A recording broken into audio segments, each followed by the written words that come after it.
um prazer muito grande nós estarmos iniciando mais um Papo de Graça na companhia do Jack e do Tony e com o pessoal que nos ajuda todos os dias. O Edivaldo lá da casa dele, botando tudo no ar e controlando.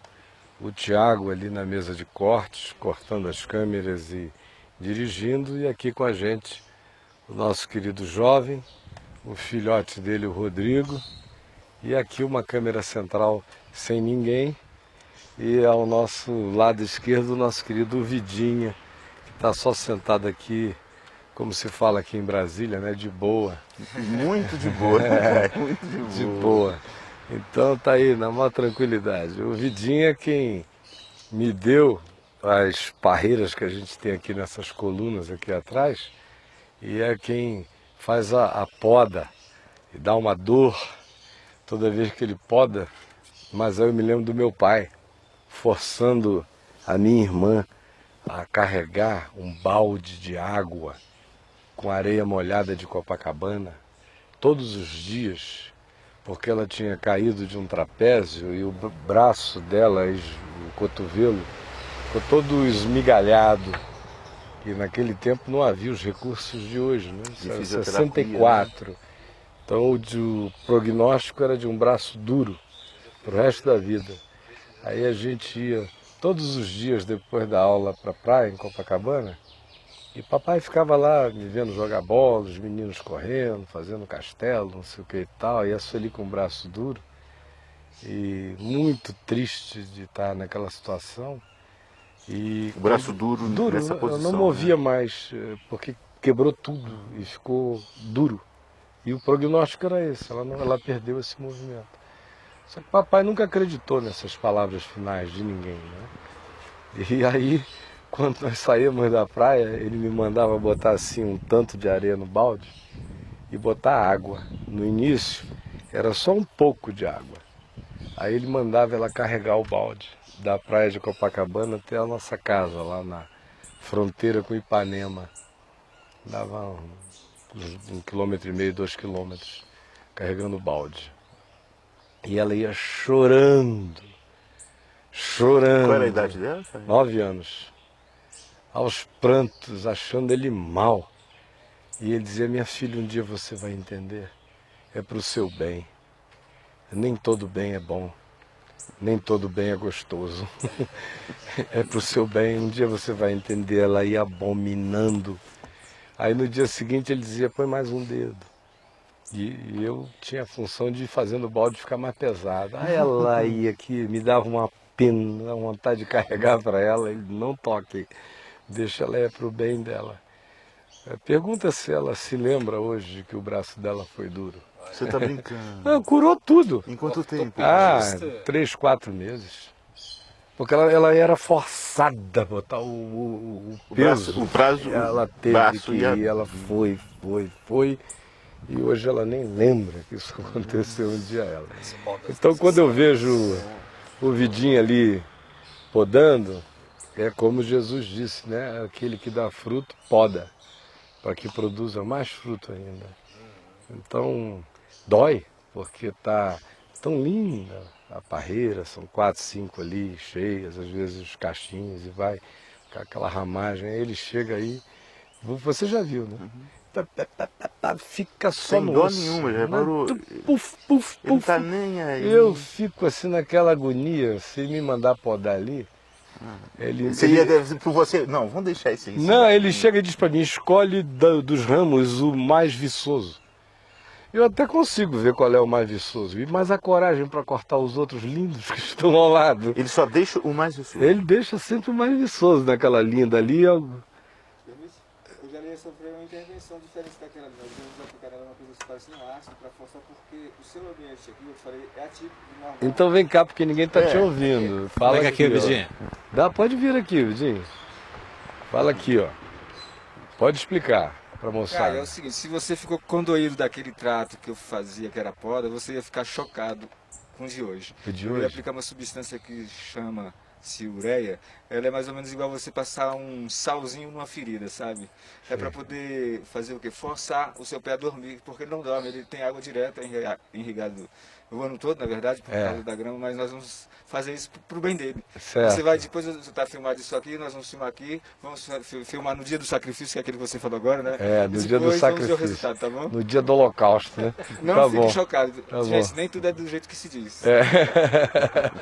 E aí ele vem, taca a faca, meu amigo. A gente sente uma dor, mas depois ela só vem melhor. Só abre mais.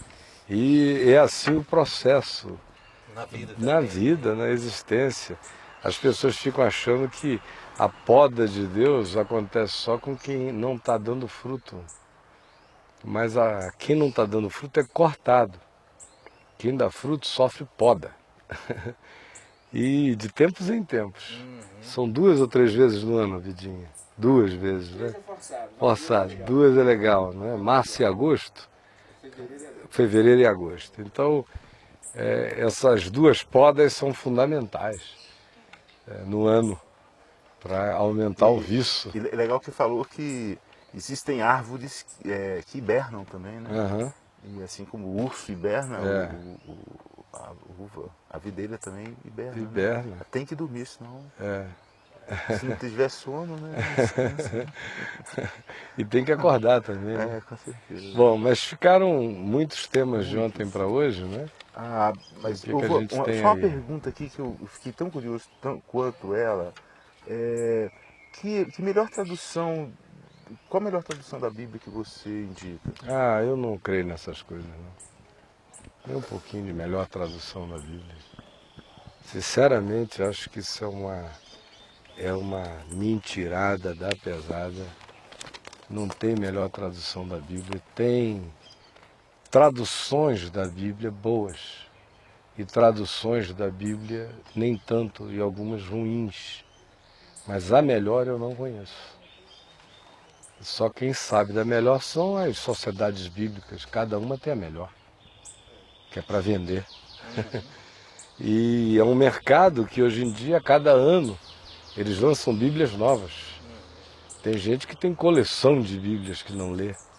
Então essa história da melhor Bíblia é papo furado de marketing, de sociedades bíblicas e de editoras que não vivem mais da divulgação da palavra de Deus, elas vivem da venda do best-seller. É por isso que hoje em dia toda editora quer ter sua Bíblia. Editora evangélica sem Bíblia não tem respeito no mercado.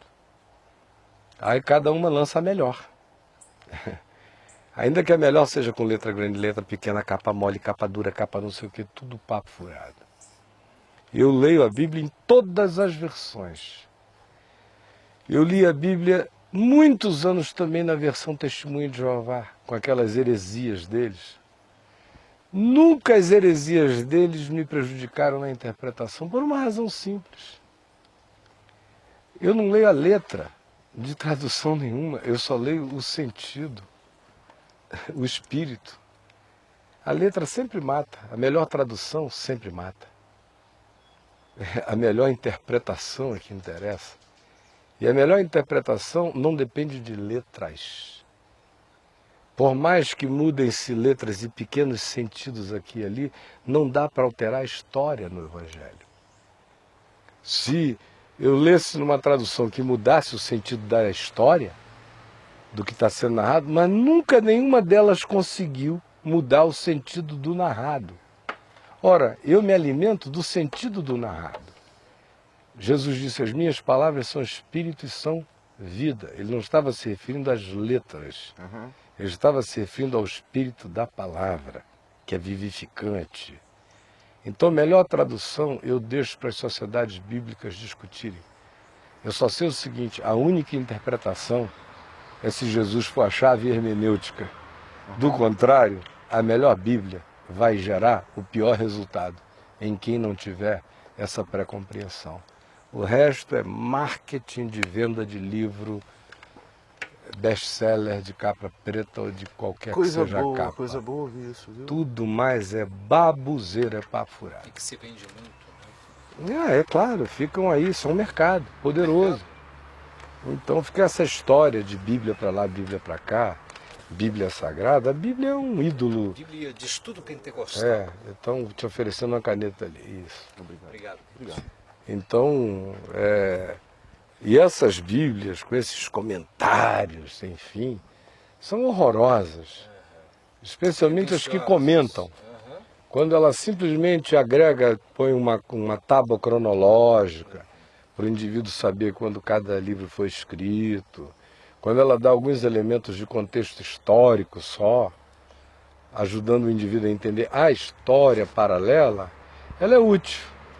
Mas quando ela tenta dar chaves interpretativas, oferecer hermenêutica e interpretação no rodapé, para mim já estragou tudo. Já tirou a chance do indivíduo ler por ele mesmo, já fez de algum escriba o oficial da Bíblia paralela. Então, nós vamos publicar uma Bíblia aqui no Caminho da Graça. Uma capinha do caminho, uma coisa, só com uma tábua cronológica e alguns elementos de transfundo histórico básicos. E a versão é King James. Aí em português? Aí alguém diz, por quê? É a melhor? Não. É porque a aba Press publica, o Oswaldo Paião é meu amigo, as condições são favoráveis para a gente fazer a publicação e eu vou fazê-la. Eu não publicaria na versão revista e corrigida. É porque é uma tradução ruim? Não. É porque a versão é antiga, chata, incompreensível. Eu não publicaria na linguagem de hoje, porque a versão é chula, é feia, é não poética, é horrorosa, não parece com o texto original. Tira todo eu não publicaria, essas coisas eu não publicaria por falta de aplicabilidade universal. Então eu escolho as coisas medianas, sem nenhuma preocupação com a melhor tradução, porque aí é papo furado. Todas elas têm erros, têm acertos, têm textos melhores, textos piormente traduzidos. Agora, nenhuma das coisas melhores ou piores atrapalha o entendimento quando você lê o Espírito. Quando Jesus é a chave hermenêutica, não tem Bíblia capaz de perverter o entendimento. Agora, se Jesus não for a chave hermenêutica, toda a Bíblia é a mãe de todas as heresias. Você pretende colocar algum comentário seu nessa Bíblia? Não.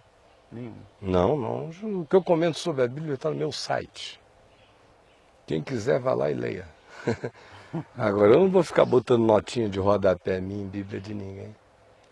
Eu fico querendo que as pessoas leiam de carreirinha. Eu fico pedindo que elas leiam Mateus como quem lê um livrinho pequeno. Comece de manhã, termine quando acabar, leia Marcos de carreirinha.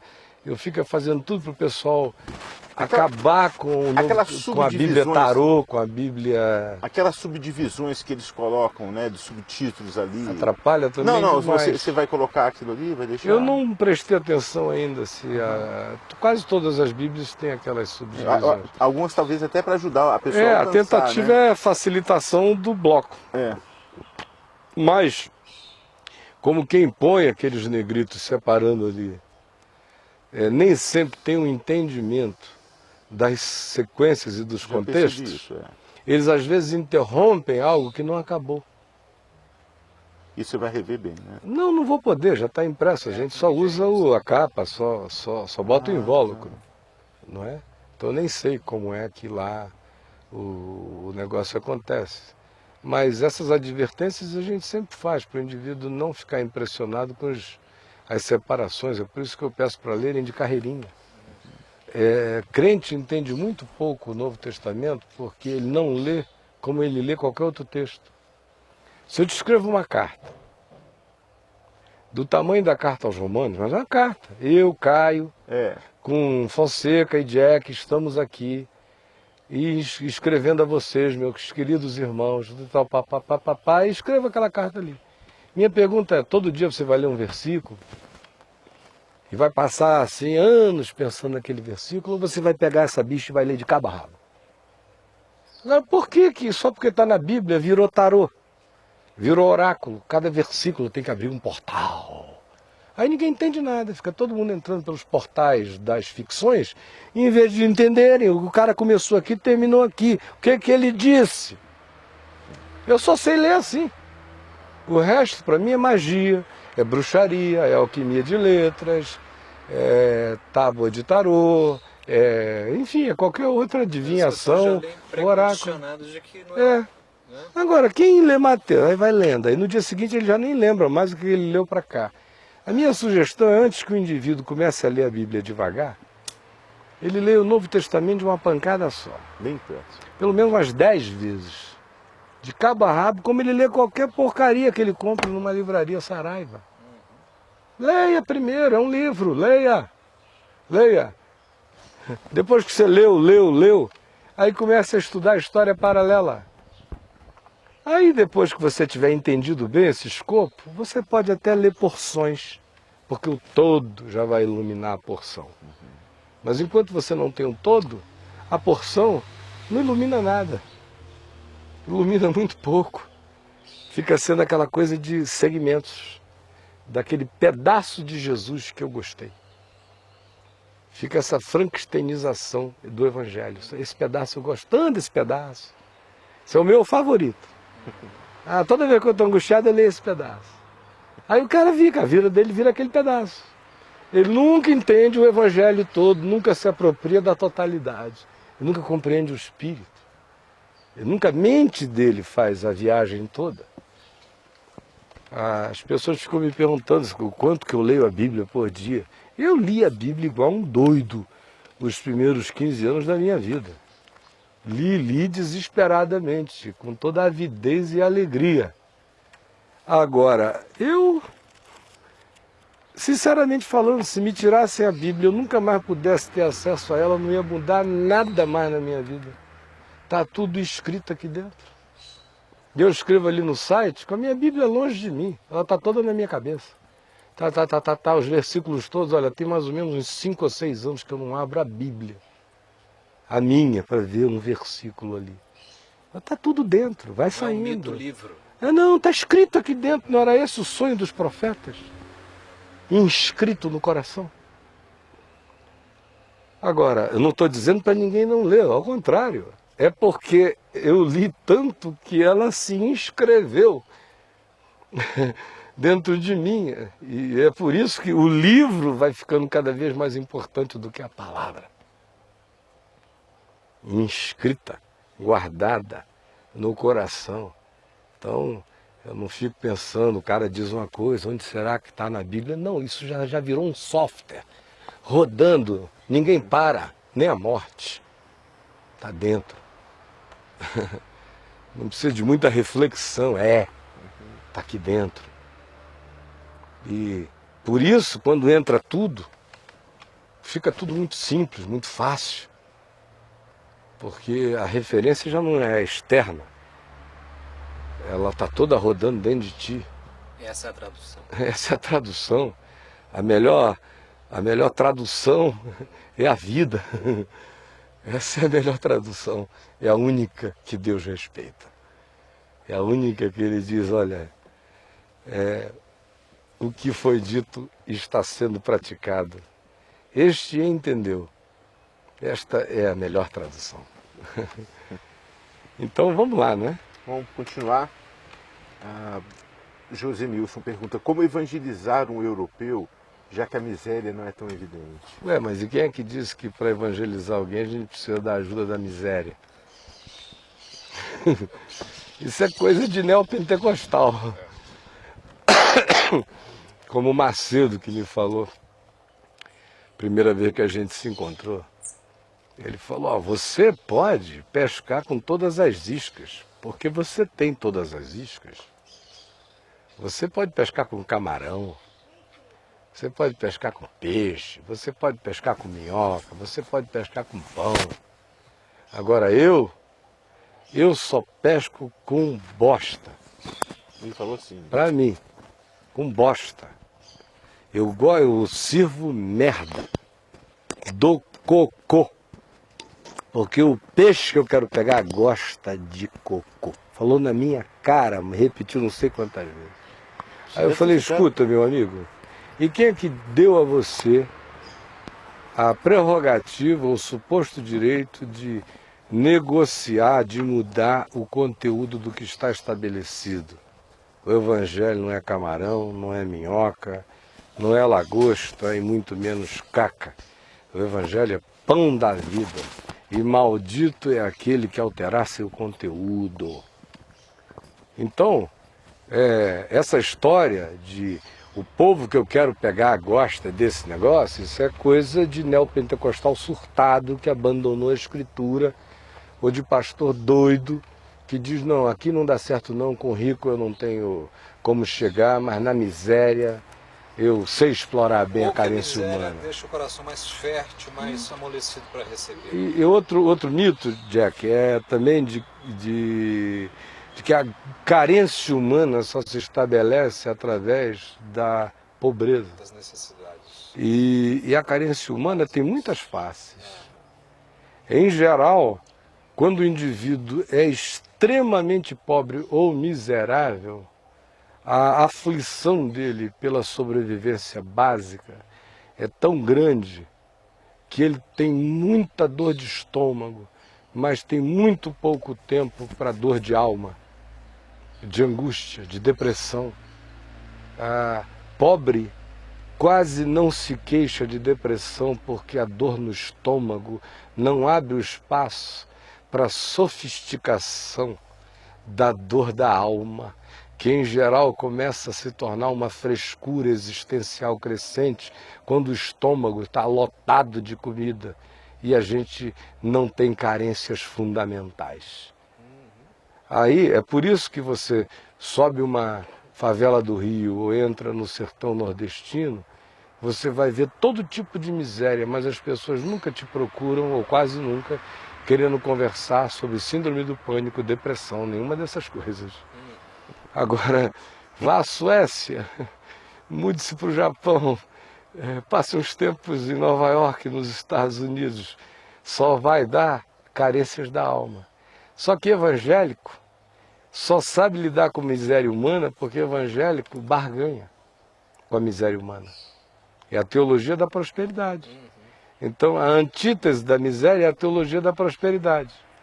A pressuposição qual é? É de que tem que haver miséria para que a proposta de prosperidade atraia os miseráveis. Aí eles vão para a Europa, para os Estados Unidos e ainda mais. Um bando de terceiro mundista, pé rapado, vai para o chamado primeiro mundo. Com esse papinho, os caras olham e desprezam.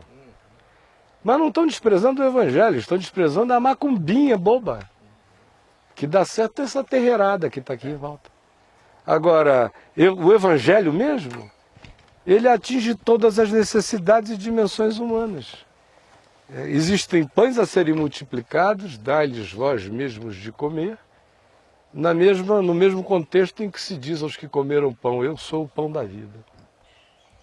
Agora, não é porque o indivíduo estava com fome e comeu o pão da multiplicação que a mensagem do pão da vida entrará melhor no coração dele, na existencialidade dele. Ele pode comer o pão e ir embora, e voltar sempre como Jesus veio a dizer, vocês voltam não é por causa da palavra, vocês estão voltando é porque comeram do pão e se fartaram. Então, isso tudo é bobagem, vira evangélico, come do pão e volta, sacrifício de bodes e de touros. Cultinho, reunião de milagre na sexta, mesma palhaçada. E Jesus não entrou nessa, olha, acabou a brincadeira, hein? Multiplicação de pão comigo não é todo dia não. Não estou aqui para criar idiota.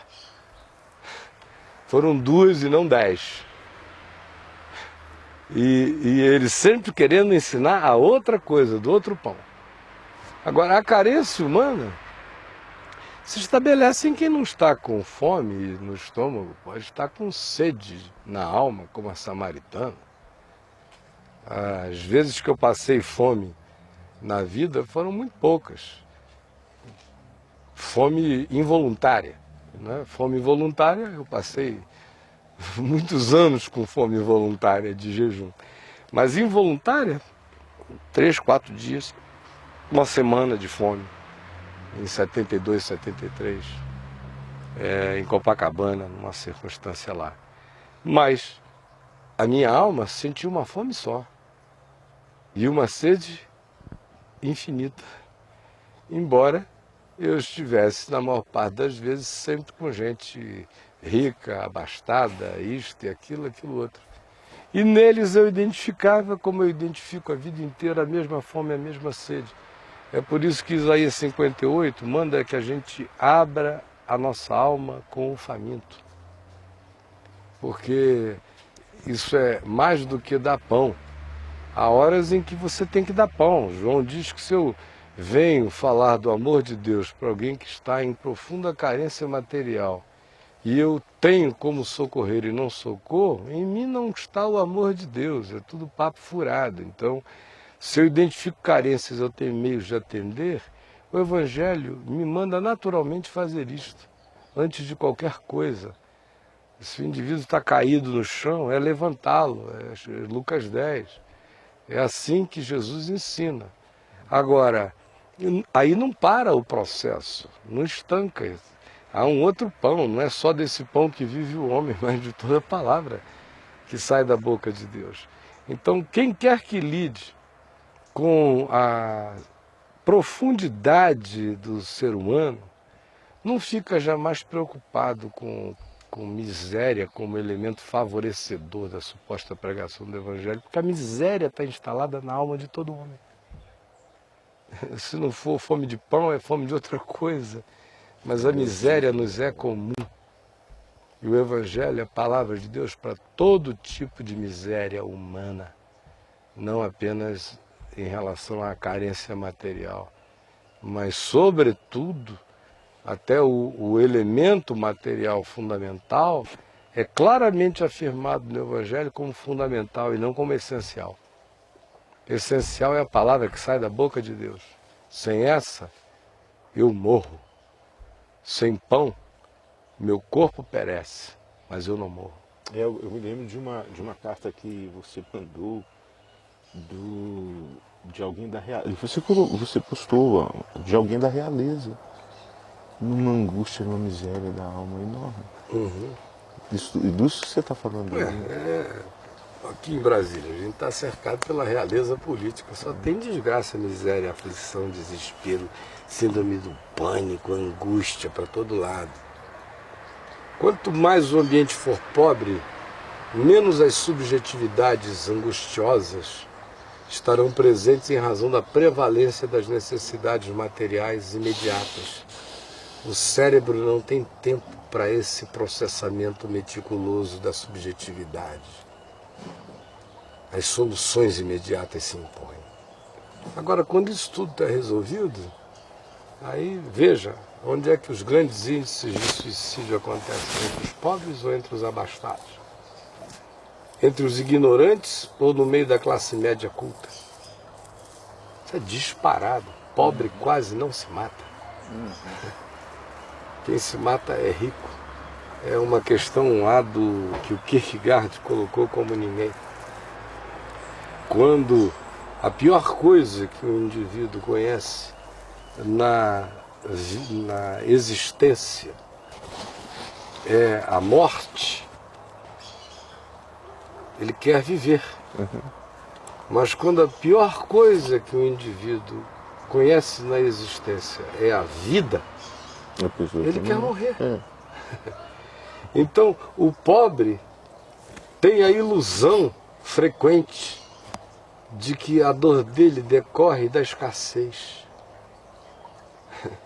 Então, a própria escassez o esperança em relação ao futuro, porque ele sempre acha que se ele tiver mais, ele melhorará. Mas quem passou da fase das aquisições e das ilusões aquisitivas, esse já não tem para onde ir. Aí todo mergulho é abismal. Todo mergulho é de uma desesperança sem remédio. É por isso que as crises de natureza psicológica se instalam naqueles que têm as soluções para os elementos básicos já estabelecidos. Elas vão se instalando uma vez que o problema do pão deixa de existir, o problema da casa, o problema do salário, o problema de todas essas coisas Tem uma senhorinha interessante aqui, que me assiste pela televisão, e ela é diferente da maioria das pessoas que normalmente me assistem pela televisão. Porque de vez em quando ela bate aqui em casa.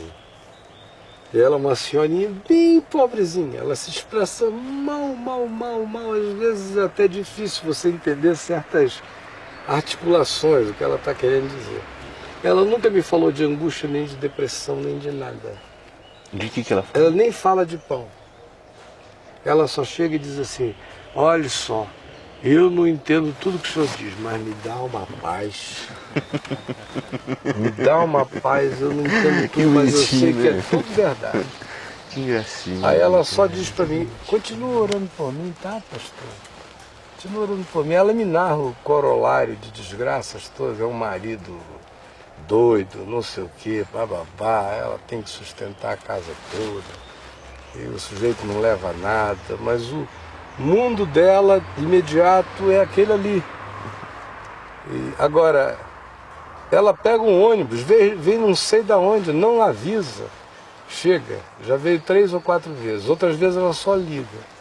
Aí eu falo com ela, qualquer 2 minutos de atenção parece um Everest de significado para ela, ela fica toda grata e pronto. Nunca me reportou uma dor subjetiva. Agora, chegam aqui, senhoras e senhores, com tudo resolvido. Resolvido para 2, 3, 4, 5 vidas. E nenhuma solução existencial hoje. Só angústia. Você vai se assustando de ver que hoje em dia eu já tenho atendido crianças de 8, 9 anos com síndrome do pânico. É assustador, né? É. Crianças com 10 anos de idade em profunda depressão. Adolescentes que ainda nem vazaram totalmente da puberdade, ainda estão com o peitinho crescendo, não sei o que e tal, sentam ali comigo para conversar de manhã e você vai vendo aquela criança com angústias que o avô nunca conheceu, morrer sem ter. Mas que esse mundo acelera, especialmente na existência daqueles que não têm nenhum problema material. Então surgem só as fantasias existenciais inalcançáveis e que já vão deixando a pessoa cansada antes da hora porque ela vê a impossibilidade de alcançar aquilo até na relação entre do pai e da mãe dela, aquilo não é verdade. E as fantasias geradas, essas novelas, essa fantasia, as expectativas são todas de fantasia. O cara que o sonho dele é ganhar na Mega Sena. O sonho dele é ir pro Big Brother. O sonho dele é virar cantor famoso. É tudo ficção, tudo fantasia, tudo. Aí a vida virou um grande fetiche. Vez por outra você fala que uma boa semaninha na faixa de Gaza ajudaria. Iria ajudar. Né? Iria ajudar a mandar o cara para Ruanda. De vez em quando eu aconselho um pai mesmo. Eu digo, olha, o que o teu filho está precisando mais do que nunca, meu amigo, é de ser colocado num desses 1 mês ou 2 de trabalho arando a terra, carregando água, sentindo suor no corpo. A maioria das pessoas não acreditam o poder curador que o trabalho tem, que o suor tem, que o corpo melado tem, que chuva na cara tem, que sol, lua, natureza, chamado para botar raízes no chão, para olhar a vida, para ao invés de ficar dizendo, ai, ai, aqui, estender a mão ali, como diz Isaías 58, então a tua cura brotará sem defesa. Brota quando? Quando você parar de ficar nessa subjetividade, ai, ai, ai, meu jejum, minha dor, por que tu não me ouves? Eu oro e tu não me respondes, ai meu Deus, dói aqui, dói ali. E ele diz, Deus diz pela boca de Isaías, para com isso. E olha para o carente, para o aflito, corte as ataduras da servidão, quebre todos esses julgos da perversidade, da injustiça, da iniquidade, despedaces isso, liberte o próximo, não te escondas do teu semelhante, põe a cara para fora, abraça a vida, mesmo doendo, e vai fazendo isso, porque a tua cura brotará sem detenção.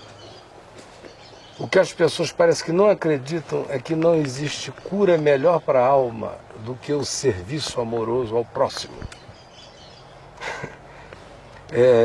O serviço amoroso ao próximo arranca de mim o elemento que alimenta as minhas piores doenças de subjetividade. Que elemento é esse? É a auto-vitimização, a autocomiseração, a pena de si mesmo, as síndromes dos coitadinhos.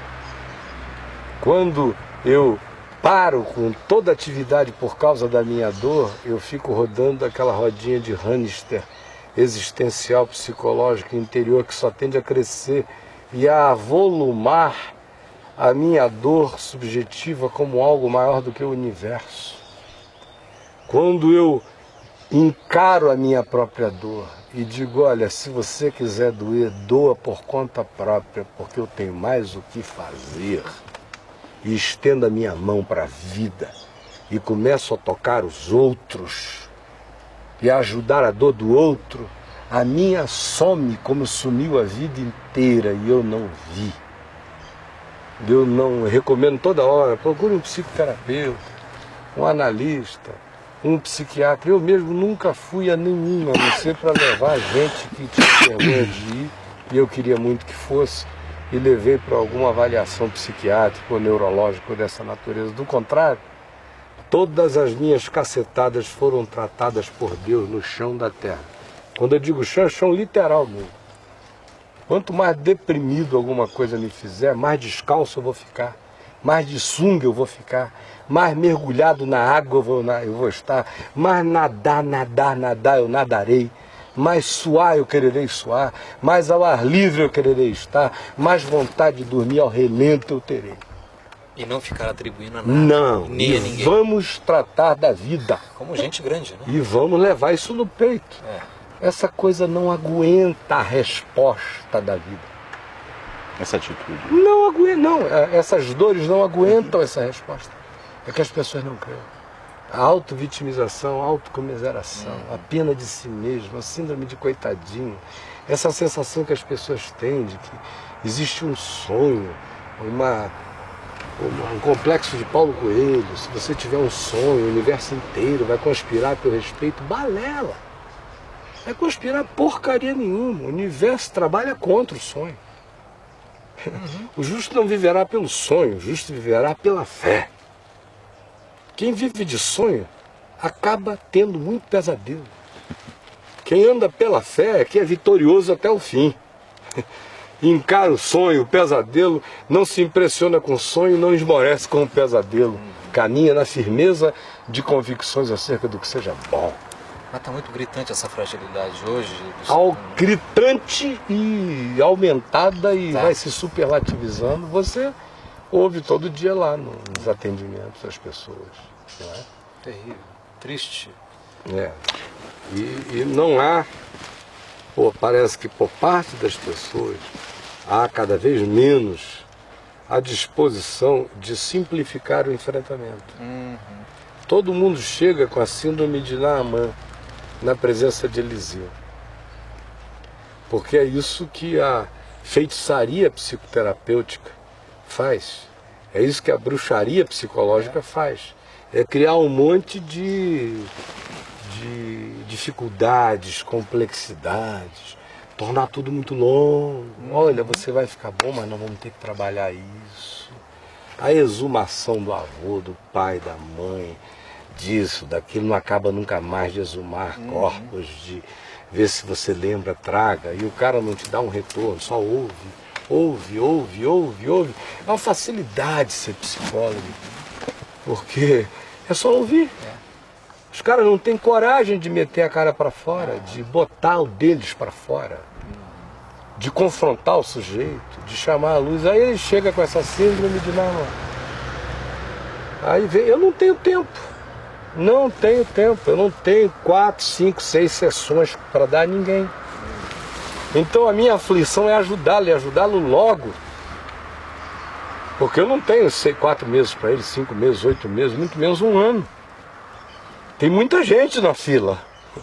É igual carta no site, eu respondo uma, respondo 2. Respondo 3, depois desculpem, não dá.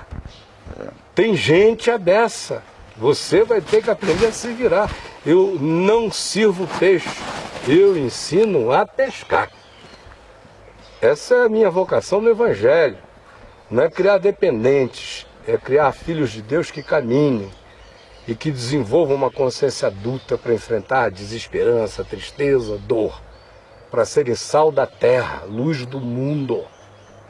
Então o indivíduo chega e fica assustado, porque ele, sinceramente falando, há mitos psicológicos absolutamente idiotados que os psicólogos que estiverem me vendo agora, ou que me ouçam depois, porque a essa altura já tem um monte de gente mandando e-mail para um monte de psicólogos, dizendo, olha, ouça que o cara está descendo o cacete na moçada. Não é nada disso. Eu vejo a utilidade, me sirvo dela, ela tem coisas úteis. Também vejo os mitos construídos em cima. Mito número 1, de que necessariamente leva muito tempo. Mentira. Mito número 2, de que você só vai discernir um outro ser humano a quem você quer ajudá-lo se você ficar meses e meses ouvindo. Mentira. Mito número 3, que é impossível numa conversa de 1h30, 2 horas, você detectar quais sejam os elementos essenciais do defeito psíquico ou sistêmico do aparelho psíquico, vamos chamar assim, da funcionalidade psíquica daquele indivíduo. Mentira! Às vezes em um instante você vê. Especialmente quando isso se une com discernimento de espíritos e com uma longa experiência de observação humana e também de estudo de teoria do comportamento humano. Mas não precisa nem esses 2 últimos elementos. Quando eu me converti, o que eu mais pedi a Deus era que Ele me desse sabedoria e discernimento. Eu nunca pedi para falar a língua, profetizar, curar doente, fazer milagres, nem nada. Eu pedia, Senhor, me dá discernimento e sabedoria, eu não quero ser enganado. E eu quero discernir as coisas. E eu pedi, como Tiago diz que é para pedir com fé, sem nada duvidar. E meu pai dizia, creia, porque Deus vai lhe encher de discernimento e de sabedoria. E eu nunca tinha lido um livro de Freud, nem de Jung, nem um tratado de psicologia, nada disso. Eu comecei a saber a diferença entre possesso e doente mental pelo cheiro. Até hoje, meu amigo, esquizofrênico tem cheiro. Determinadas doenças mentais desenvolvem cheiros, odores. Possessão demoníaca crônica também desenvolve odor, porque altera o cérebro do indivíduo. A química, altera o cérebro, altera a química, altera a exalação. Então eu comecei a dizer, papai, esse indivíduo não é possesso, ele está com cheiro de esquizofrênico. Seu pai porque isso eu também, cresci do lado de um esquizofrênico, foi meu tio. Então, cheiro de ataque de esquizofrenia, gente que lida com isso todo dia sabe discernir. Como também olhares. O olho é a lâmpada do corpo mesmo. Às vezes você olha no olhar de uma pessoa que ainda nem abriu a boca e você já radiografou a coisa inteira. Você quase vai ouvir o óbvio depois. Então é um mito dizer que tem... É que em geral, olha, 95% dos psicólogos não tem nenhum dom psicológico. Assim como 90 e tantos % dos pastores não tem nenhum dom pastoral. Psicólogos também, o cara abre ali, é um meio de vida, tem mercado, bota a placa, o silêncio ajuda, bota no divã, pode falar, meu querido, e o que mais? E o que mais? E o que mais? É legal, ó. Pensa nisso agora, até a nossa próxima sessão, isso vai dar um tema. Pensa nisso que você falou e volta na quinta. Aí volta na quinta, o que você pensou no que você tinha dito para você pensar? Pensei, então, o que você pensou? Aí tá, o cara fala mais 1 hora. Aí você chega e dá outra para ele, olha, então hoje eu achei interessante, você disse isso, é uma boa pista, pensa nisso. Aí ele vai. Tem gente Nessa pagando abanação. com 8 anos, 10 anos, Pensando. E o cara diz, eu estou melhorando tanto. Não pode pensar. Tirou o foco. Não é isso. A questão é que ele pagou alguém para ir para o motel psicológico com ele, para ele fazer o derrame das coisas que estão enxaleiradas ali e presas. Agora, decisões práticas, autopercepção, autocompreensão, nesse sistema ele teria até, se ele for sozinho para o banheiro, fechar a porta. Sinceramente falando, deitar numa banheira sozinho, começar a falar em voz alta. Tudo que lhe passar pelo coração e pela mente, gravar e ouvir depois. Ele vai ter o mesmo resultado ou melhor. E não vai gastar nada. Um psicólogo que seja incapaz de uma intervenção cirúrgica, para mim, não é psicólogo de coisa nenhuma. Por isso, 95% dos que estão aí não têm o meu respeito como profissionais. Existem uns ótimos, genuinamente vocacionados. Agora, a grande maioria, outro dia eu li uma estatística, 84% do pessoal que vai estudar as ciências da alma, psicologia ou psicanálise, estatística de psicólogos, de universidades no Brasil. 84% confessam que a sua motivação para fazer psicologia tem a ver apenas com autopercepção, por causa dos seus próprios problemas e dificuldades pessoais. Então o indivíduo não chega lá já a priori, a maioria não chega pensando no outro, só em si.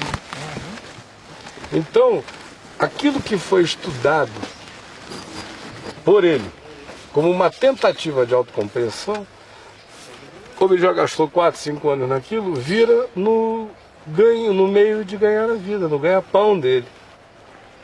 Mas não necessariamente porque ele tenha se solucionado, e muito menos ainda porque ele seja um indivíduo com ajudas e com solubilidade em relação à necessidade e às questões dos demais. E, infelizmente, hoje em dia, a gente diz isso de quase todos, de médicos, por exemplo. Muito poucos médicos são médicos mesmo.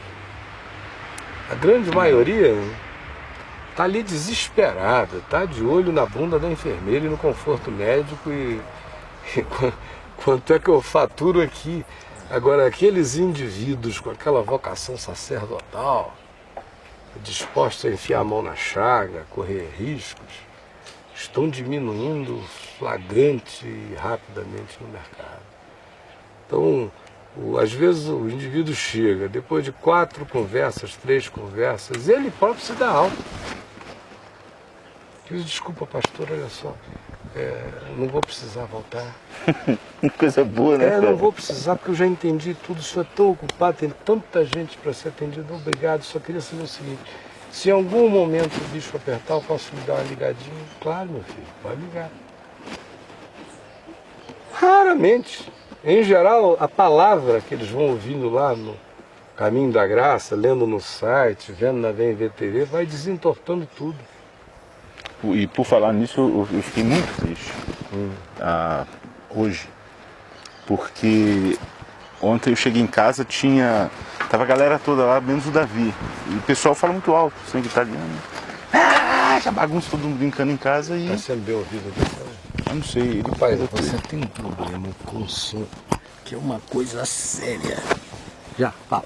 Aí eu não deu para assistir você ontem, né? Aí o Davi me liga hoje. Pai, o senhor assistiu o programa ontem do Caio? Não. A transmissão da tenda? Da tenda, não. Esquece tudo que você aprendeu até hoje. Aí eu tô doido para saber o que é.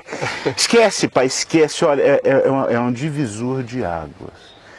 Aí você falando disso, que tem muita coisa aqui, eu tô triste porque eu tô querendo saber o que é isso. Parece que vai on demand amanhã, né? Eu nem sei, a gente tem que perguntar aí ao Edivaldo. Amanhã ou depois, Quando é que vai a reprise? Tem um divisor de água já entre nós aí. Tem uma reprise. antes de ir para o on demand. Em geral vai para o on demand uma semana depois. E a reprise é quanto? Que ficou passando. É fácil saber. Você manda um e-mailzinho para o Edivaldo, porque casa de ferreiro espeta de pau. Tá. Né? Então o cara me pergunta, quanto custa aquele seu livro? Então, não tem a menor ideia, eles pensam que é brincadeira mesmo. Não tem mesmo. Não sei como é a capa, não sei o que, não participei. Eu tenho tanta coisa para fazer que se outros puderem fazer por mim, eu vou agradecer. Às vezes nem fica do jeito exato que eu faria ou queria. Mas eu aprendi na vida que às vezes o pior inimigo do ótimo é o bom. Outras vezes o pior inimigo do bom é o ótimo. O pior inimigo do bom é o ótimo quando o que você tem que fazer precisa ser feito, mesmo que não fique ótimo. Existem coisas que de si mesmas precisam ser feitas, não para serem ótimas, mas porque elas precisam ser feitas. Existem outras coisas que para serem feitas precisam ser ótimas, senão é bom não fazê-las. E o discernimento é que o perfeccionista não tem, e o atabalhoado também não, é de saber quando é que o meu bom pode ser prejudicado pela minha fixação no excelente. E aí eu estou tão fixado na produção do excelente que não realizo o bom. Eu só vou fazer se for excelente. Mas aquele bom nem demanda dedicação da excelência. Aquele bom, se ficar excelente, vira viadagem. Para ele ser bom, ele tem que ser apenas bom. Agora, tem outras coisas que precisam ser excelentes. E na vida, eu fui aprendendo desde cedo o que era bom e o que era excelente. O que era bom, eu vou deixando acontecer. Muita gente pode pegar algo que você produziu e a partir do que você produziu gerar uma coisa boa. Agora, tem outras coisas que para serem excelentes, só você fazendo do começo até o fim. E essas coisas nem sempre são demandas de todos os dias. Claro. Nem sempre são. Então, para mim, é tudo muito simples. Não deu para ficar excelente? Eu prefiro 90% de alguma coisa do que 100% de coisa nenhuma. Assim como eu prefiro 5% de alguma coisa do que 100% de nada. Assim como eu prefiro uma migalha do que migalha nenhuma. Então, o que vem às mãos, a gente faz de todo o coração. Agrega tudo. Mas sem aquela obsessão de dizer, não, eu só concluirei isto no dia que isso não tiver mais remendos. Não existe este lugar nem esta produção humana. Existem coisas que são coisas de hoje. Faço-as bem. Existem coisas para durarem muito mais. Faço-as excelentemente. E não quero que uma atrapalhe a outra. A vida fica muito mais fácil quando é assim. Prático, né? É. Prático. Aí eu vou ficar grilado por causa de um livro, que a letra. Eu abri um só caminho. Sinceramente, eu não gostei da letra, nem da fonte. A capa que eu tinha aprovado era uma outra. E tá tudo bem. Tu vai perder a bênção. Não, da segunda vez sai com a capa que eu queira, com a fonte que eu goste mais. E tudo mais. Mas até agora tá abençoando todo mundo. O espírito humano não vai dizer, com essa letra eu não leio, essa capa eu não gosto. Quem pega os meus livros já pega por causa de mim. Então, aleluia, vai em frente. Se eu puder fazer melhor da próxima vez, eu farei.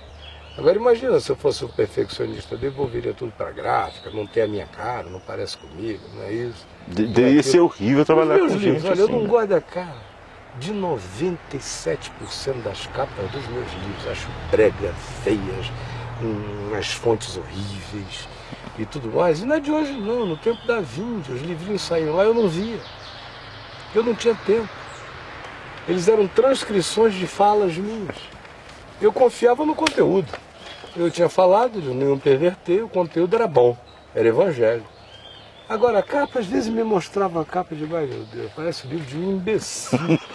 Graças a Deus que os caras veem ficar em Fábio e sabem que eu não sou um idiota. Então vão ler por causa do fato de que o livro é meu. Mas se fosse depender dessa capa, são uns livros muito bregas, muito feios. Então eu estou até O Edivaldo teve que reimprimir muitos do mesmo jeito, agora foram esgotados, a gente não tem tempo aqui para essas minúcias, pouca gente. Eu digo, vai assim mesmo, o que importa é chegar no coração do povo. Mas quando for fazer outras edições, e aí já vamos melhorar as capas, as coisas, para ficar um pouco mais parecido com o meu jeito. Porque quem pega aqueles livros ali... Eu já notei isso. Se não lê o conteúdo, não vai ver a minha cara. Por aquela capa, vai pensar que é outra coisa. Porque não tem nada a ver comigo. Nada. É o tipo de arte que eu não gosto, de estética que não é minha, de brilho que eu não ponho. Eu sou um cara fosco, rústico. Gosto das coisas meio machas, definidas. Fonte não pode ter voltinha de mirabolância.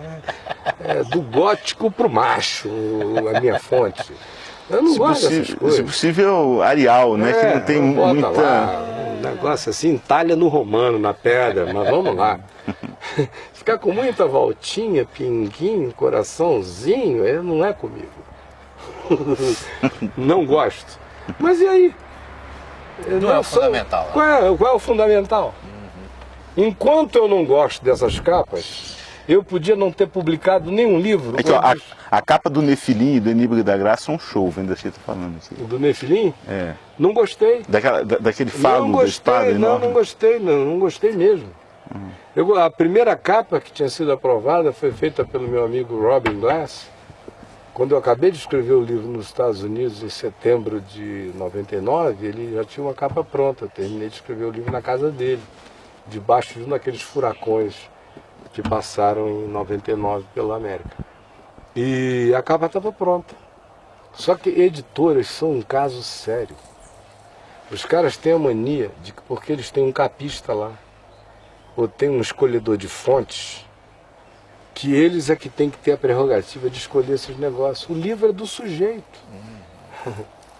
Ainda mais um cara como eu, que não estou pedindo favor a editora nenhuma para publicar livro meu. Eles tinham mais é que perguntar como é que eu quero mesmo, como as seculares fazem, em geral. Mas naquele caso daquela capa, a editora tinha lá um capista que tinha mais poder do que a dona da editora. E ele sabia que o livro ia vender muito. Como ficou na lista dos best-sellers no Rio de Janeiro, 7 ou 8 meses, entre os mais vendidos ali no Jornal do Brasil, do Globo. E ele sabia que ia vender muito, que é da mídia, ele queria a capa dele. Aí a minha rodou. Quando eu vi, tá aquela capa. O livro impresso, com aquele anjo com aquela espada meio fálica. Parecia que ele tinha acabado de dar uma masturbada. Ou estava se preparando para uma. Eu achei patético. Né? Patético. Agora eu ia mandar fazer tirar as capas. Quando a gente lê aquele livro, você não tem como associar o livro à capa. O interessante é isso. O livro é sério, aquela capa boba. Idiotada, aquela primeira capa. Já o Confissões de um Pastor tem uma capa mais sóbria. Embora eu não tenha gostado da foto da primeira capa, eu escolhi a foto da contracapa. Mas a editora quis botar aquela ali, com uma cara meio grande, não sei o quê. Eu não gostei. E da grande maioria dos livros, eu acho as capas ridículas dos meus livros. Agora, se eu tivesse ficado preocupado com capas, em vez de ter publicado 130 e tantos, talvez tivesse publicado 20. E talvez milhões de pessoas não tivessem sido atingidas apesar da capa. É aquela história do Sadhu Sundar Singh, aquele místico indiano, cristão, do final do século XIX, início do século XX, que contou a história de um indivíduo que ele viu morrendo numa estação de trem na Índia, acho que em Bobaim, por aí. E morrendo por quê? De sede. Mas ele era de uma casta que só bebia água em elementos, se não me engano, de bronze, em recipientes de bronze. E quem foi socorrê-lo trouxe água numa jarra de porcelana. E o indivíduo gritava que na jarra de porcelana ele não bebia água, tinham que trazer na de bronze. E o homem implorava, dizia: eu não estou pedindo a você para beber o recipiente, beba água. Mas o cara se negou a beber até que trouxessem numa de bronze. Tem maluco assim, né? que rejeita pela capa, isso, aquilo, aquilo outro. Mas como em geral os meus livros sempre foram comprados em razão de que eram meus, e eu sempre soube disso, eu sempre dei o desconto. Já está aí, faça um bom proveito. E porque se eu tivesse primado pela excelência, conforme o meu próprio gosto, eu teria reduzido o bom ao mínimo. Mas foi porque eu privilegiei o bom, que é o conteúdo, e não o excelente, que seria o conteúdo e o invólucro, que milhões foram alcançados. Embora eu ache a maioria das capas patéticas e ridículas. E aí? Bom, tem uma colocação aqui que eu tenho até medo da pessoa ir embora antes de ouvir o que você vai responder, porque ele perguntou na frente de todo mundo, né? Amado Caio, de mim saiba, você é muito amado. Cuidado, varão, o seu negócio com Deus e o portal, ou é o portal, não sei. Para enquanto é tempo com essa divulgação do caminho. Você já sofreu muito com essas tentativas. Passa aqui quando puder para tomar uma geladinha. Silas, de Filadélfia, Estados Unidos. Eu não sei do que ele está falando, eu não divulgo nada. Isso aqui é internet. Vem quem quer. Ele teve que fazer que viagem para chegar aqui? Pelo menos cadastrar no site. Não, que viagem ele teve que fazer? Ligar o computador. Eu não fui na casa dele, eu não sei quem é, não bati na porta, não mandei um panfleto, não fiz coisa nenhuma, não faço nada. Eu postei textos nos sites, as pessoas aqui vêm. Eu escrevo ali as minhas cartas, elas não têm nem o logotipo do Caminho da Graça. Minha carta é papel branco. Não faço nada. Vem quem quer, vem quem gosta. Agora, quando chama de varão, eu já sei o espírito qual é.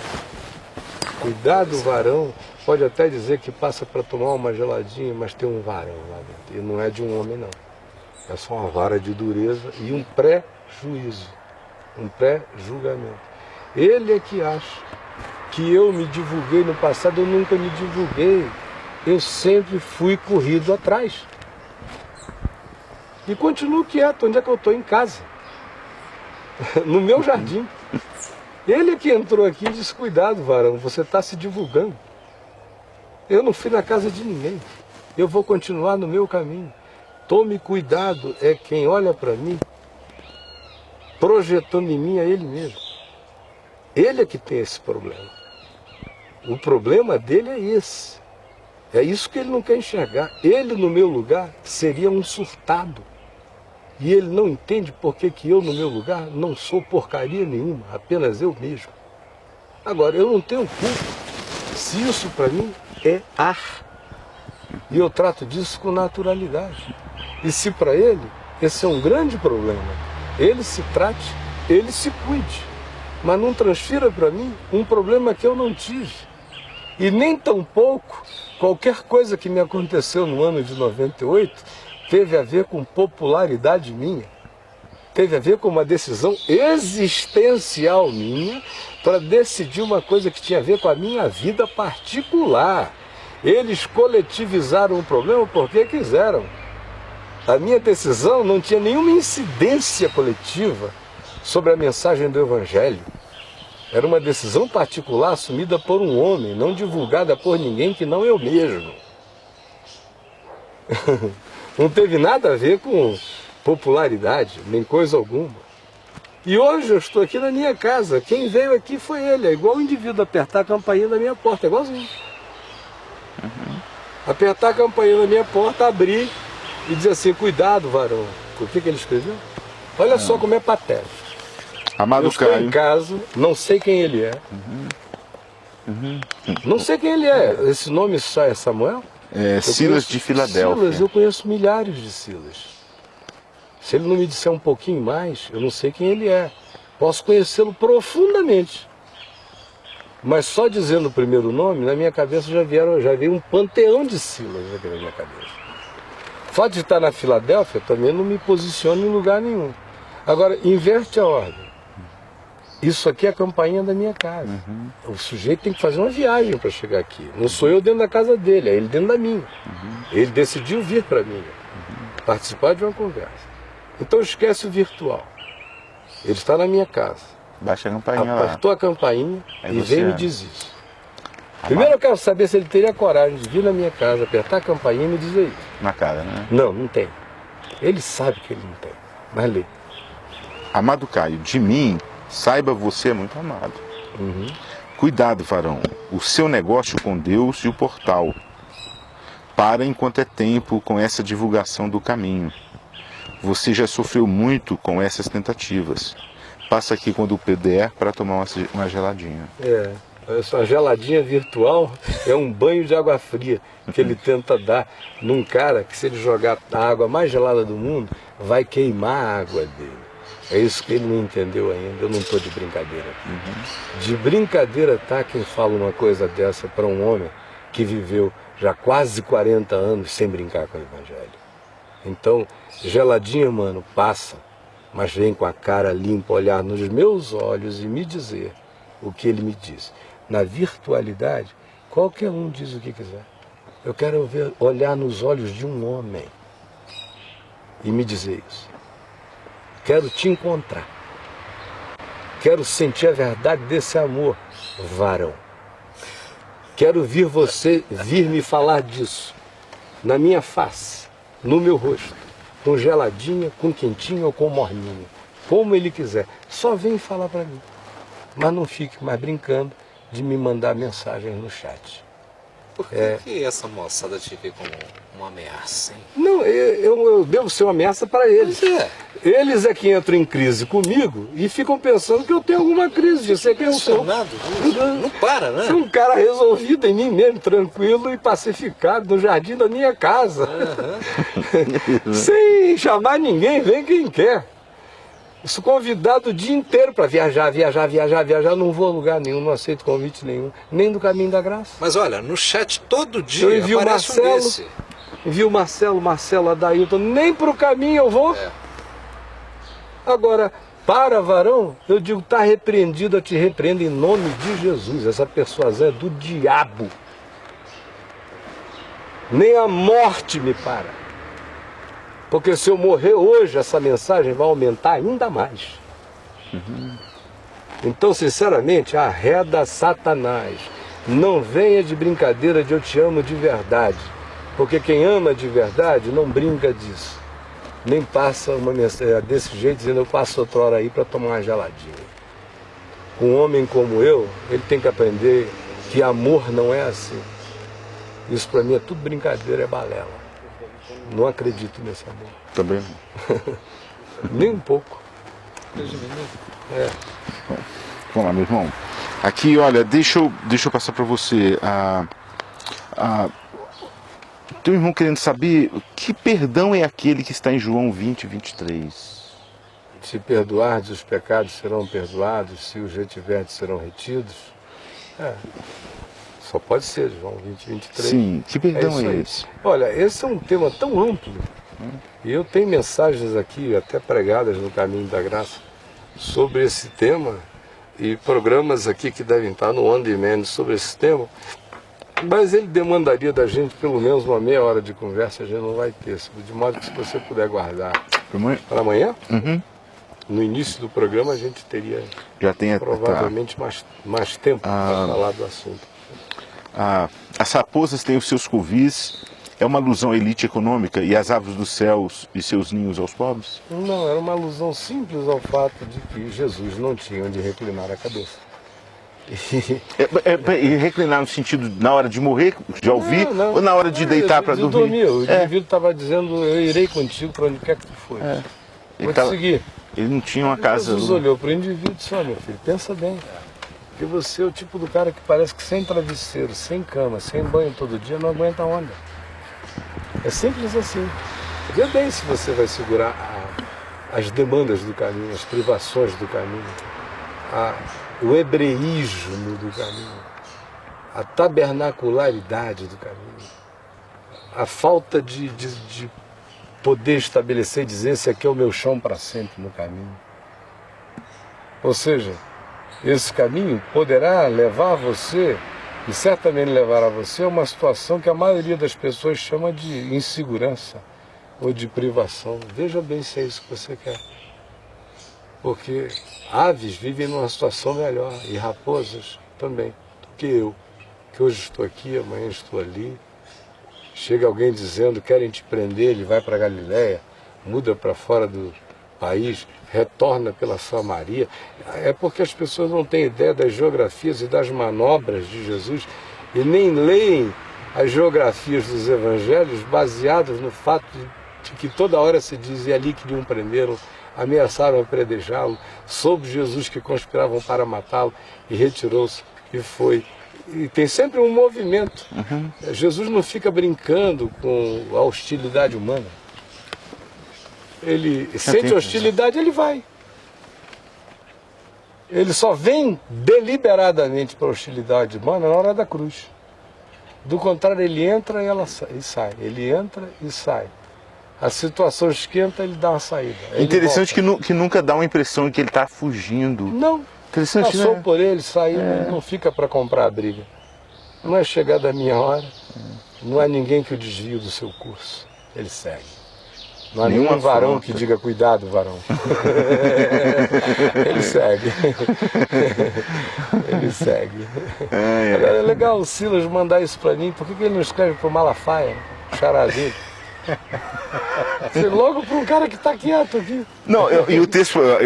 Será que é o Malafaia que está falando isso? Não, quando mandou da Filadélfia, é parente do Rock Balboa. Ah, tá.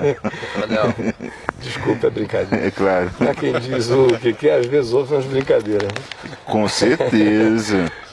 Com certeza. Caio, vamos lá. A Juliana pergunta, quando perdoamos um irmão, significa ter que voltar a andar com ele? Não. Não. De jeito nenhum. A gente anda com quem a gente gosta. É simples assim.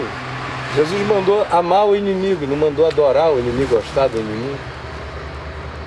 Amor não tem nada a ver com gostar. É sentimento. Eu amo muita gente que eu não gosto. Amo.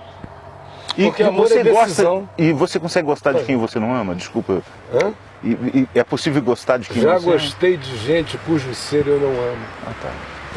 E eu reconheci que ao gostar de uma pessoa cujo ser eu não amo como um projeto de ser, eu reconheci que a doença era minha. Porque quem gosta daquilo que não ama está doente. Eu posso amar aquilo que eu não gosto. Mas quando eu gosto daquilo que eu não amo, eu estou doente.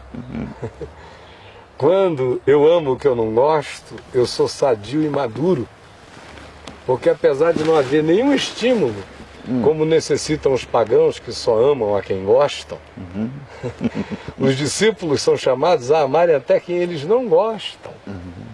E aí eles amadurecem para aprender que o amor é uma decisão de realizar sempre o bem, em favor mesmo do antagonista.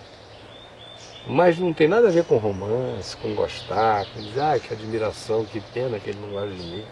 Não tem nada a ver com isso. De modo que é não só possível, mas frequentemente é necessário amar quem não se gosta.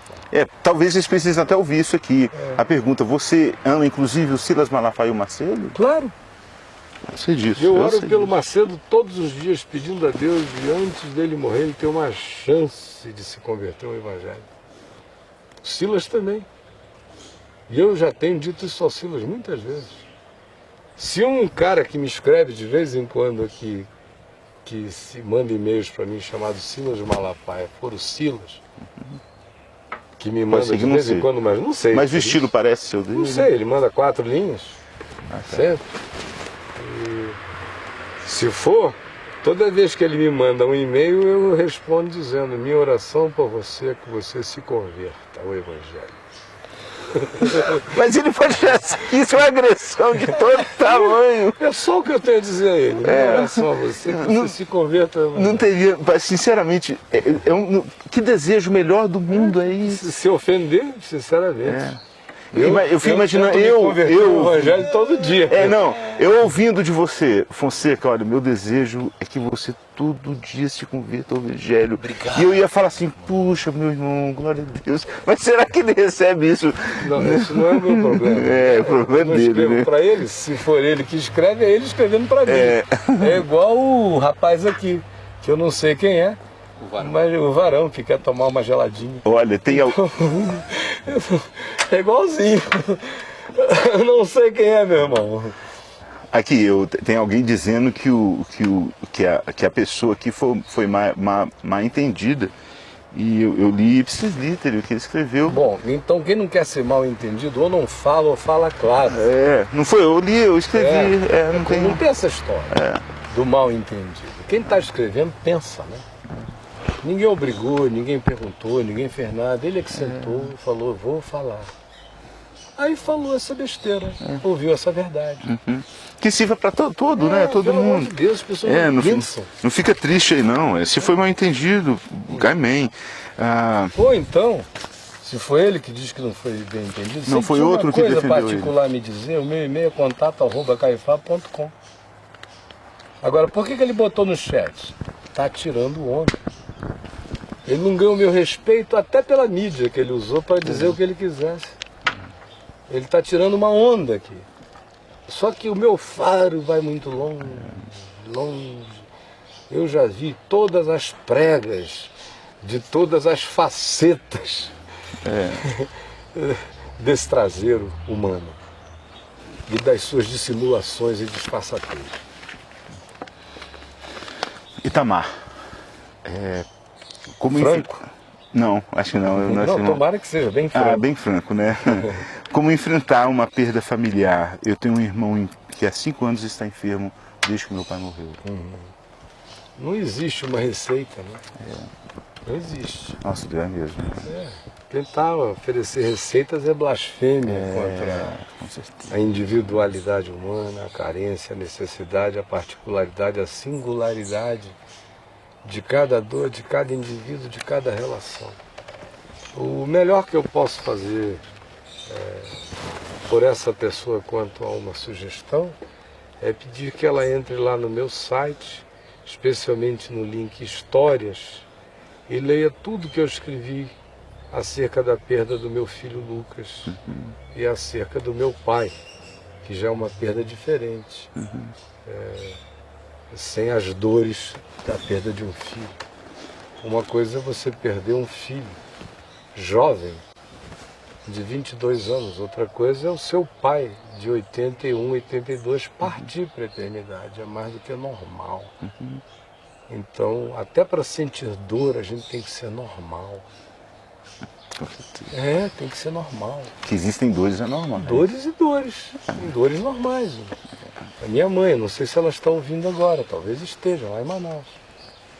Ela está com 82, 83 anos. Ela sabe que daqui a um tempo ela vai partir para o Senhor. E ela sabe que eu sei que isso é natural.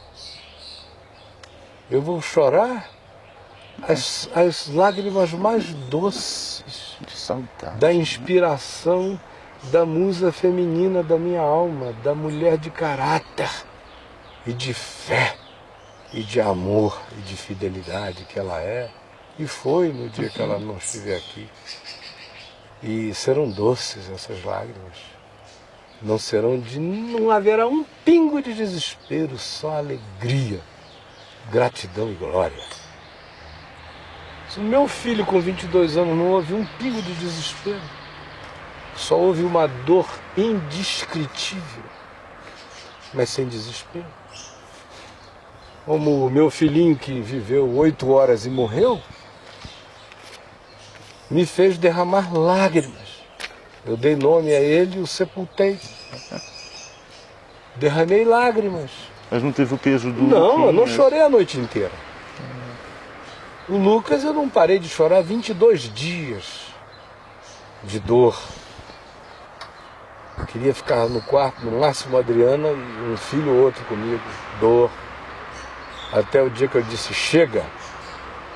Vou voltar a pregar todo dia, que eu tinha parado de pregar, estava pregando 4 vezes na semana. 20 dias depois eu enchi a minha agenda de segunda a segunda. Fiquei o ano inteiro pregando 7 dias por semana, indo à praia toda manhã, nadando todo dia, escrevendo no site igual um louco. Foi o tempo de uma produção, servindo aos outros, esquecendo a minha própria dor. E do meu pai, todas as lágrimas de glória. É, foi mesmo. Só tem que aprender a sentir dor. Você já cheirava essas lágrimas de glória antes, porque você via, você falava, pô, o papai pode estar partindo, mas não vou, o papai não serve para estar na situação que ele está e precisa. Isso nunca foi um problema. Para mim, a morte de ninguém é um problema. E o amor que você tinha por ele. Não é um problema para mim, a morte de ninguém é um problema. É chocante para o pessoal.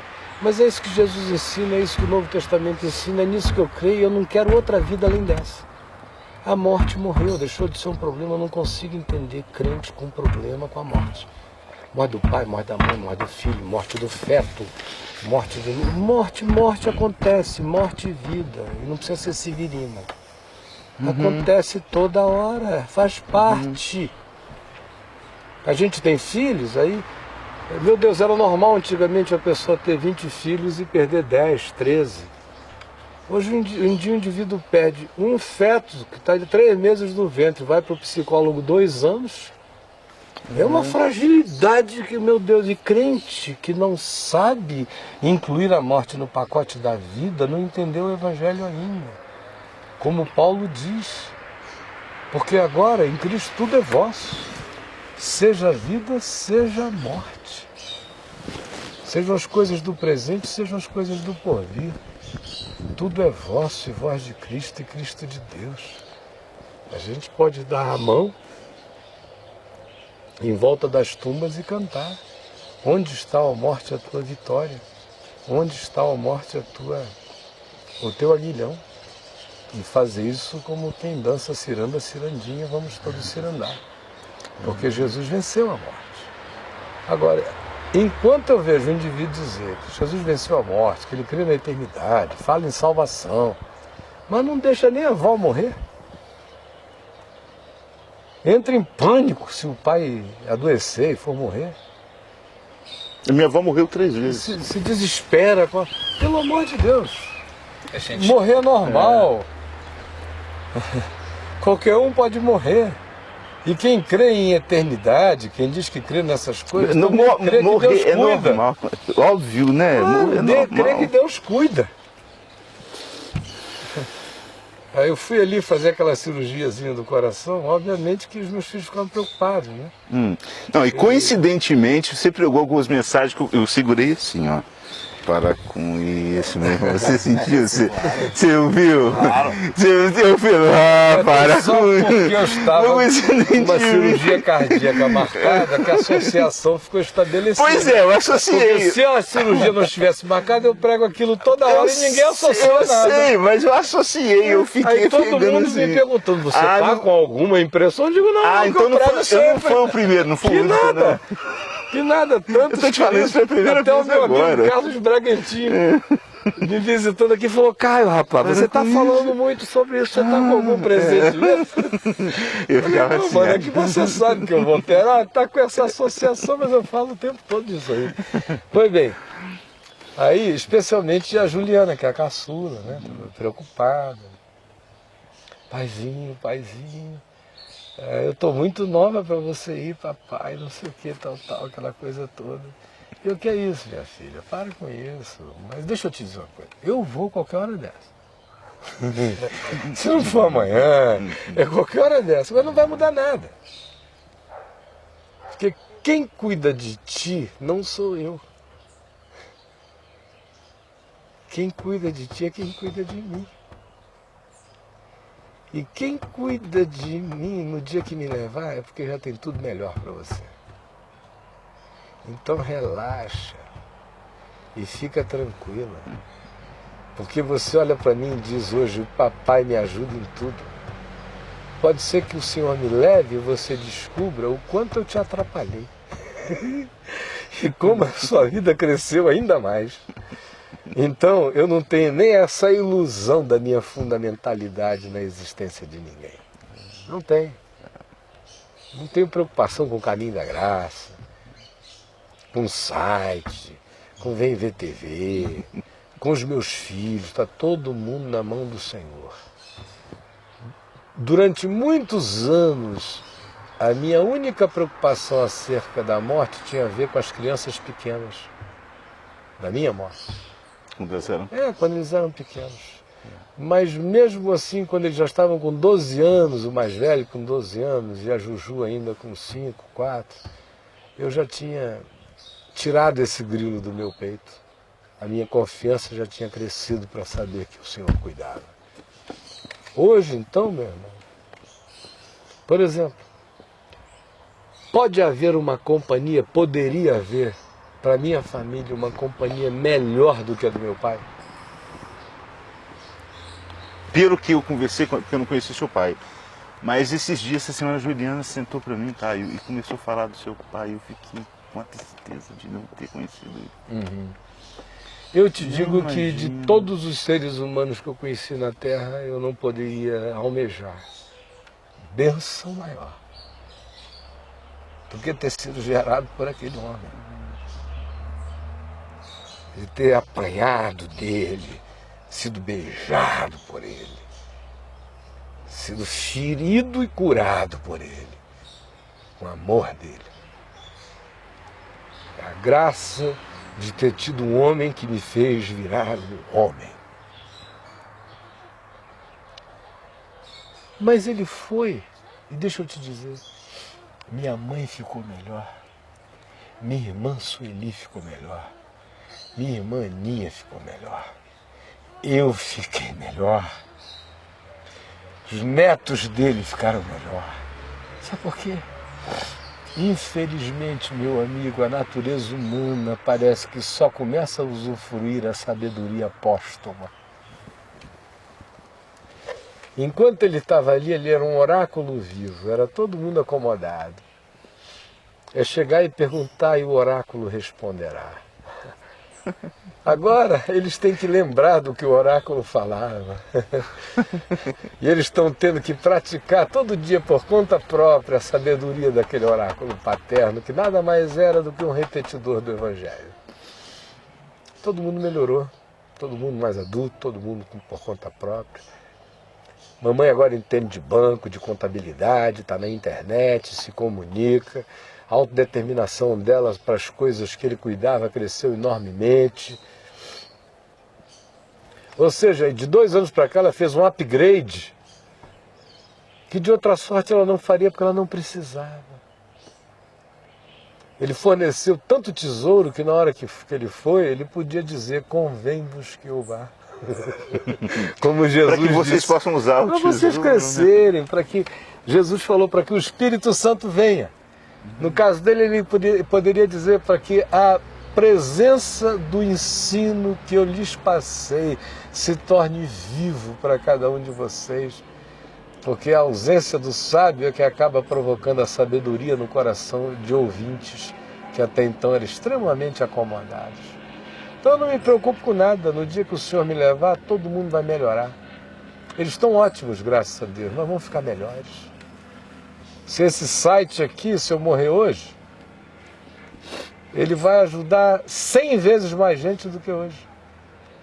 Porque hoje tem muita gente que não vem aí por causa de pastor preconceituoso, por causa de indivíduos que chegam aqui bem ou mal compreendidos, mas dizendo besteira. E muita gente não vem. E nem sabem o bem que estão perdendo. Mas na hora que eu partir, meu amigo, até a mulher do Malafaia vai aparecer todo dia aí, porque ela sabe que eu prego o Evangelho, ela sempre gostou de mim.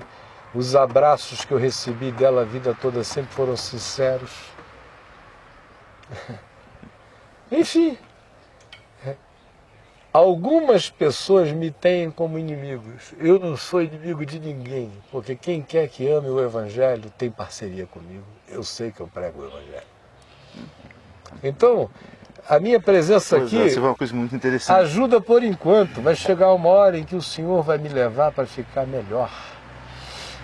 E eu espero até lá ter servido a minha geração ou a muitas gerações no curso da minha vida. Porque nesses quase 40 anos, Deus teve misericórdia de mim para me ajudar a servir não apenas a minha geração, mas me ajudou até agora, já está servindo a 5, 6 gerações diferentes. Todo dia eu recebo cartas de gente que me diz o seguinte: meu pai me disse que quando o senhor parou de pregar em grande escala, em 98, eu estava com 4 anos de idade. Hoje eu estou com 16 ou 15, estou com esse problema e tal. É outra geração, totalmente diferente do pai, da mãe, de todos. Os tempos diferentes, os problemas diferentes. Diferentes, e as respostas que eu dou a eles não são as respostas que eu daria aos pais deles há 35 anos atrás. Você falou ontem sobre isso. A vida mudou. Mas são todas respostas do princípio do Evangelho aplicado aos novos contextos. Mas o nosso tempo esgotou. Tem algumas perguntinhas já feitas aqui, que eu estou deixando para amanhã. E o que mais que eu... algumas pessoas aqui disseram que esse relato do seu pai ajudou eles pessoalmente. Uma senhora aqui falou assim, que bênção, está me ajudando muito com relação ao meu pai. O que as pessoas precisam saber é que sempre que alguém morre, a grande dor é por nós mesmos.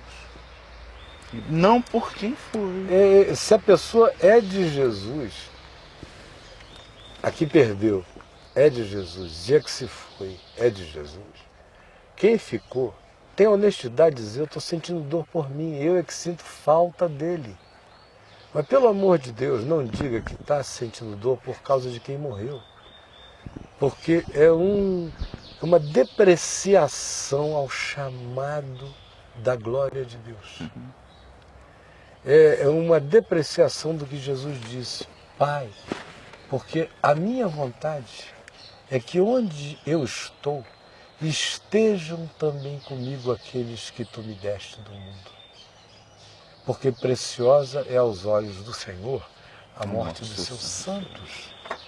Então, pelo amor de Deus, se eu amo a Deus, eu amo a alegria dos anjos por um pecador que se arrepende, tanto quanto eu amo a alegria do Pai pelo Filho que volta ao lar eterno. Eu fico feliz por Deus. E fico feliz pelo meu amado que se foi e entrou em glória absoluta. Daqui a pouco a gente... E eu estou chegando logo. Enquanto isso, a gente reabitua a vida para a continuidade dela. Porque o meu viver não é Lucas. O meu viver é Cristo. O meu viver não é Ciro, o meu dever não é Davi, meu viver não é Juliana, meu viver não é Helena, meu viver não é Tiago, não é Mateus, meu viver não é Adriana, meu viver não é Bruna, meu viver não é William, meu viver não é Daniel, meu viver não é Caminho da Graça, meu viver não é Site, o meu viver é Cristo. E o meu morrer é lucro. E é nisto que eu creio de verdade. E eu acho que Deus já me deu a chance de Ele me provar para mim mesmo que isto é verdade para mim. Eu estava pensando justamente isso aqui. Se eu te ouvisse falando isso 5 anos atrás, eu diria palavras bonitas. Mas hoje eu sei que isso é verdade. Convivendo com você, eu sei que isso é verdade. Amém. Glória a Deus. E no dia que eu for, é aquele sambinha de carnaval, né? Qual deles? Quando eu morrer... Não quero choro nem vela, quero uma fita amarela gravada com o nome dela. Eu quero gravada com o nome dele. O nome dele eu vou colocar lá. Eu e não. pode botar o nome dela também, viu? É Adriana. Né? Mas quando eu morrer, faça uma festa. Faça uma grande festa. É claro que não será assim, mas eu te garanto que no meu coração eu estarei assim, ó, vai aí, vai me ajudando aí com o seu pai, com os seres que já habitam na glória, que daqui a pouco a gente está indo. Mas eu não vou nem poder pensar em te ajudar. Claro, desculpa, foi só o jeito de falar. Eu só vou estar lá Na hora que você aparecer, meu irmão, eu vou dizer, puxa vida, mas você chegou na horinha exata. Mais rápido, Eu não sabia que você estava chegando, ato contínuo. Legal, é. Papai não deu tempo nem de se virar, eu já vou estar chegando. Seu pai, O Lucas não terminou nem de rir, eu já vou estar aparecendo. Isso mesmo. Ué, pai, que rápido, né? E daqui a pouco vem a mãe e vem todo mundo aí. Para ele todos vivem, eu sou o Deus de Abraão, de Isaac e de Jacó. Todo o caminho da graça. Vivos e não de mortos. Estaremos lá, todo o caminho da graça, todos servos de Deus. E essa coisa aí, só para concluir, de se preocupar com o caminho da graça, o caminho da graça não tem a menor preocupação minha, eu não o divulgo. Quer dizer, o caminho da graça se divulga no meu site. Você não me vê nem escrevendo textos sobre o caminho da graça, meus textos são todos existenciais, é a alma humana. Pregação. A minha ordem aqui é a seguinte, é ordem mesmo. Não é instrução, é uma ordem, o site é meu. A ordem é, textos do caminho da graça não são exibidos em novidades. Procure textos do caminho da graça em novidades, ali só aparece texto existencial. É alma, é dor, é angústia. Mandei botar aquelas estrelinhas atrás dos links, para que se alguém vai lá e poste um texto do caminho da graça, o indivíduo saiba que no link caminhando tem uma coisa nova do caminho, no link não sei o quê. Mas no novidade do site só aparece o que interessa, a eternidade da alma. Processinhos do caminho da graça, é no blog do caminho, é no Mentores do Caminho, é não sei o que do caminho. Mentores do Caminho não salvam pessoas. Caminho da Graça não evangeliza a alma humana. Eu só prego Jesus. Caminho da Graça anda a reboque de Jesus. E no meu site ele vem a reboque até de mim. Até de mim. Enquanto eu estiver vivo, se ele quiser, ande a reboque de mim. Porque eu estou seguindo a Cristo. E a segurança dele é andar atrás de mim, porque eu estou olhando para Jesus. E como eu já tenho dito, se eu estiver vivo e a coisa toda ficar boba, meu amigo, eu saio acabando assim como quem dá peteleco, acaba tudo, porque meu compromisso é só com o Evangelho, não tenho compromisso nenhum com um caminho da graça que não ande na graça do caminho todo dia. Tanto é que o seu site chama Caio Fábio. E é só isso. E não o caminho da eu graça. estou aqui pregando o Evangelho, o resto está vindo a reboque. Amém. Graças a Deus. Amém. Graças a Deus, porque eu fui refém de sistemas que não estavam a reboque atrás de alguém. E as portas do inferno não prevalecerão, é contra a igreja de Jesus. Amém. Não é contra o caminho da graça. Nem contra a igreja presbiteriana, nem a batista, nem a do Cafundel do Judas. É só a única que Deus conhece. Essa igreja que Deus conhece é invencível. O caminho da graça é uma contingência histórica. Está servindo a sua geração hoje, o compromisso é com agora. Amém. Se puder servir agora essa geração, aleluia. Não há nenhum compromisso de perpetuamento. Você falou um dia para mim, eu não posso ser fantasma de nada. Um dia eu perguntei, e como é que vai ficar se um dia você morrer, depois que você morrer? Aí você falou para mim, olha, Fonseca, eu sei lá, eu não posso ser fantasma de nada, não. Eu tenho que voltar aqui para continuar botando as coisas em ordem. Dando certo, toda a unção do Espírito se derrame. Amém. Em as pessoas escolhendo errado, eu espero que caia um raio do céu e acabe com a brincadeira inteira. O nível do meu radicalismo é este. É compromisso só com o Evangelho, o resto está a serviço. É sábado, é templo, é circunstância para o homem e não o homem para a circunstância. E a gente para aqui. Meu beijo a todos, em nome de Jesus. E a gente se verá aqui amanhã com a graça de Deus, às 3 da tarde. Veja a repetição do Papo de Graça todos os dias às 9h30 da noite e recomende aos amigos que você creia que possam ser ajudados. Os que você acha que só se sentirão perturbados, não precisa indicar. Eles um dia, pela perturbação, aprenderão o caminho e chegarão até lá. Mas quando o cara chega antes da hora, escreve bilhetinhos inconvenientes. Né? Por isso é que eu não convido ninguém. Eu só quero que venha quem quer mesmo. Quem não quer, eu não faço força. Não dou nem o endereço. Um beijo a todos. Tchau, tchau, gente. Bye.